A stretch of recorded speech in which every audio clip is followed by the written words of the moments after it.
Martinism, which has been described as being really just a philosophy, like the Cartesianism of Descartes or the Spinozism of Spinoza, is a very high form of spirituality that gives the person who has the ability to possess it a vision of the world free from any material contingency. While France was restless with the first signs of the revolution, one man was endeavouring to raise the awareness of his contemporaries. At every possible opportunity, he encouraged those around him to revert to an authentic and virtuous spirituality. Joseph de Maistre described him as being the most learned, wisest and most elegant of theosophists. He was highly knowledgeable and was opposed to the atheism and rationalism of the Age of Enlightenment. This theosophist, born in Amboise, Touraine on 18 January 1743, was called Louis-Claude de Saint-Martin.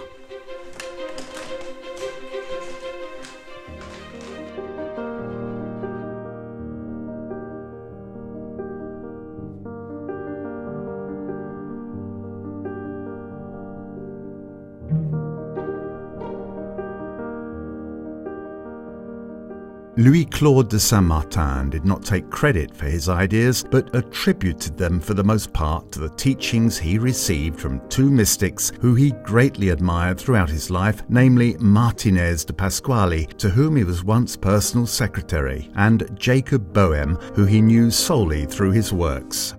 The former was the founder of the Order of the Elus Cohen, or elect priest, of which Saint Martin was member for several years. He was also the author of a fundamental text on Western esotericism called Treatise on the Reintegration of Beings. Jacob Boehm was a 17th century German theosopher and is considered to have played a major role in Christian Illuminism. Hegel regarded him as the first German philosopher.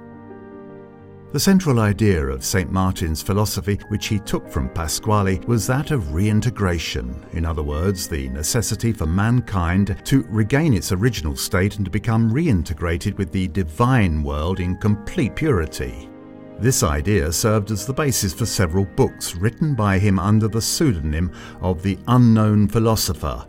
The first was entitled Of Errors and of Truth and was published in 1775. It met with considerable success in Europe and was translated into German and Russian. His other works include The Natural Table of the Relationships Existing Between God, Humanity and the Universe in 1782, The Man of Desire in 1790, Ecce Homo in 1792, The New Man in 1792, The Spirit of Things in 1800, The Ministry of the Human Spirit in 1802, as well as several other posthumous works.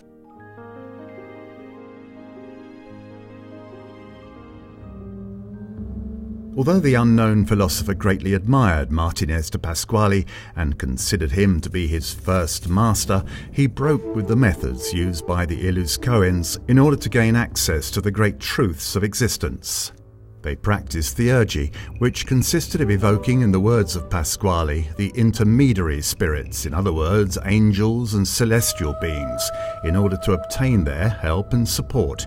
Judging these methods to be unreliable and even dangerous, St. Martin chose to take another path and urged his readers to opt for personal study and introspection instead.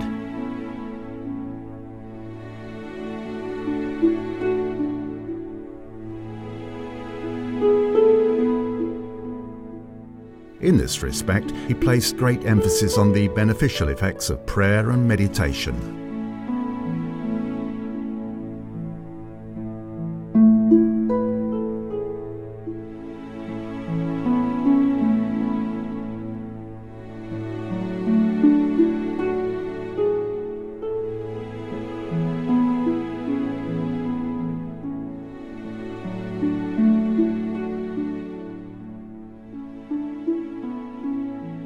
As soon as they were published, St. Martin's books aroused the interest of his contemporaries, or at least of those who were interested in spirituality and were searching for the deeper meaning of existence.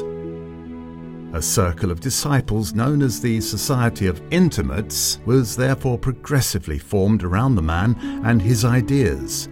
Some of them simply read his works.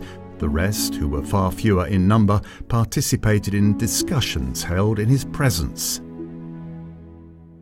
After his death in 1803, his teachings and practices were privately transmitted from one initiate to another. At the end of the 19th century, Augustin Chabousseau and Gérard Encourse, better known as Papus, discovered that they had both received an initiation linking them to Louis-Claude de Saint-Martin. Anxious to carry on perpetuating this, in 1889 they established an initiatic movement that they called the Martinist Order. Although the order had no structure or any real rules at that time, the number of members increased rapidly. Thus, Martinism, a movement placed under the aegis of the unknown philosopher, came into being. In 1891, Papus was elected Grand Master of the Martinist Order. The order grew rapidly under his direction, not only in France but also in the majority of European countries, in Russia and in both North and South America. At the same time, he organized the publication of magazines, notably Initiation and the Veil of Isis, aimed at making Martinism known to a wider audience. In 1892, an inner circle was established, the Kabbalistic Order of the Rosy Cross, an esoteric movement that had been revived in 1889 by Stanislas de Guaita and Josephin Peladin.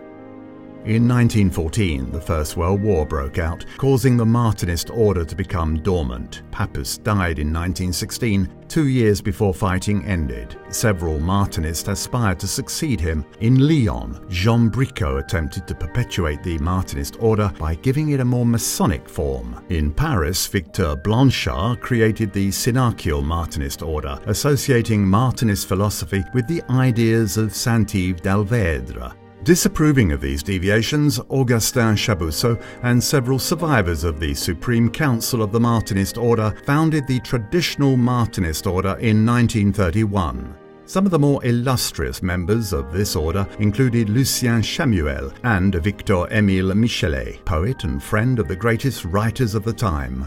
In 1939, following a decision by the directors of FUDOSI, the Universal Federation of Initiatic Orders and Societies, the majority of Martinists that were dispersed at that time through several different movements were placed under the authority of the Traditional Martinist Order.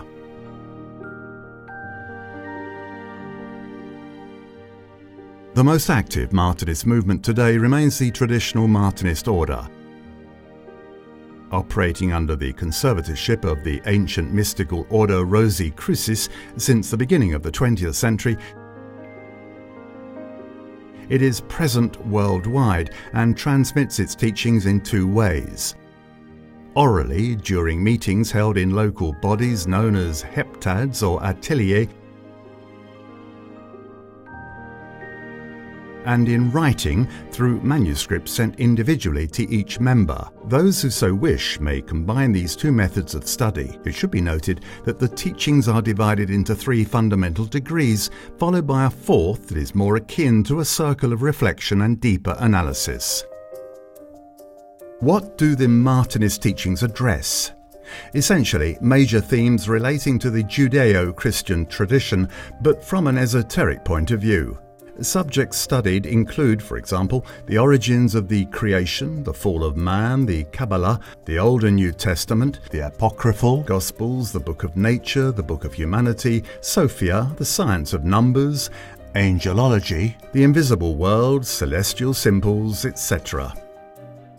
It should be noted that these subjects are studied from a theoretical and practical angle in that they are subjected to mystical experiments aimed at better integrating the concepts covered.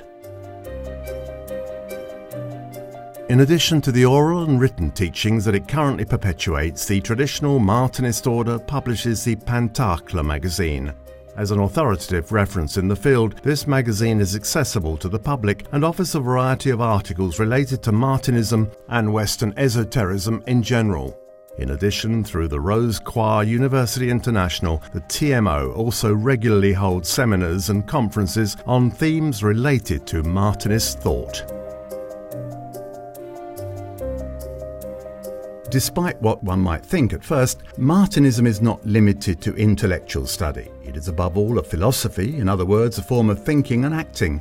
According to the words of the unknown philosopher, its aim is to lead Martinists to cause the divine germ that all humans possess within the depths of themselves to bear fruit, and in so doing to think, speak and act under the direction of that which is most spiritual within them. From a Martinist point of view, anyone who succeeds in doing this becomes a divine agent among people and ensures his or her reintegration into the Adamic state after death, thereby finding eternal felicity. Although Martinism is based on the Judeo-Christian tradition, we would be wrong to think that it is intended exclusively for Jews and Christians. As it is not a religion but a practical philosophy, any person who is interested in the subjects raised previously may be considered a Martinist at heart. This explains why the traditional Martinist order has men and women members who come from a diverse range of religions, but also some who do not belong to any religions at all. Indeed, they come from all races, all nationalities and all social classes. The TMO, therefore, is both an international and a cosmopolitan fraternity. Although Martinism is open to believers from all religions, it admittedly does require a special interest in Christian symbolism and the Master Jesus. But this importance is of a different kind than that given to it by the Christian religion, whether it be Catholic, Protestant or Orthodox. Indeed, Martinists do not restrict themselves to making Christ the Messiah, to whom Christianity attributes the redemption of humanity. In their opinion, he was the incarnation of divine wisdom, as it is destined to manifest itself in every human being during his or her spiritual evolution. They therefore refer to him as Yehoshua and liken him to the great architect of the universe. According to the Martinist tradition, it is oral training that best perpetuates the spirit of Martinism. This is so because each meeting is held in a temple where decorum is inspired by the Judeo-Christian tradition. In addition, the work accomplished in such a temple is opened and closed by a traditional ritual that assists in creating an atmosphere conducive to fraternal exchanges and spiritual communion.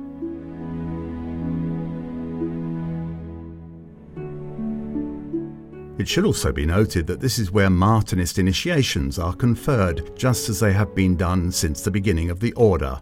Non-religious and non-dogmatic, each initiation consists of a ceremony whose purpose is to transmit the appropriate degree to its recipient and to offer the person the esoteric keys linked to this degree.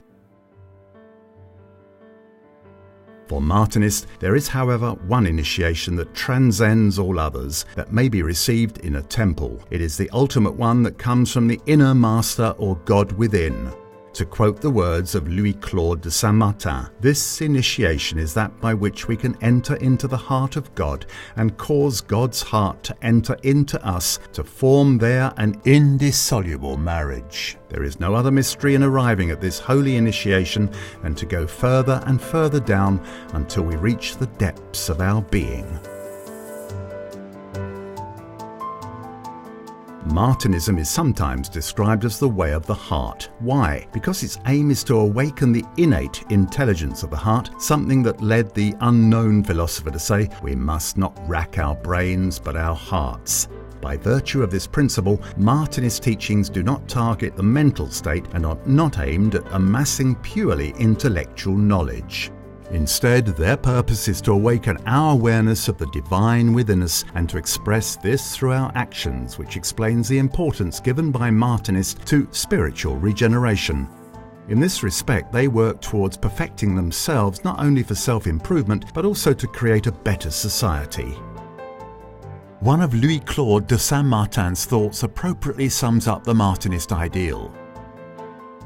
Seeking to know ourselves as we are involves a great deal of work, but we must then work towards knowing ourselves as we should be. These two disciplines are connected and must occupy us continually. A third discipline follows on from these two, and this is without doubt the most difficult of all. It is only after having learnt to recognize what we should be that we must relentlessly work towards becoming so.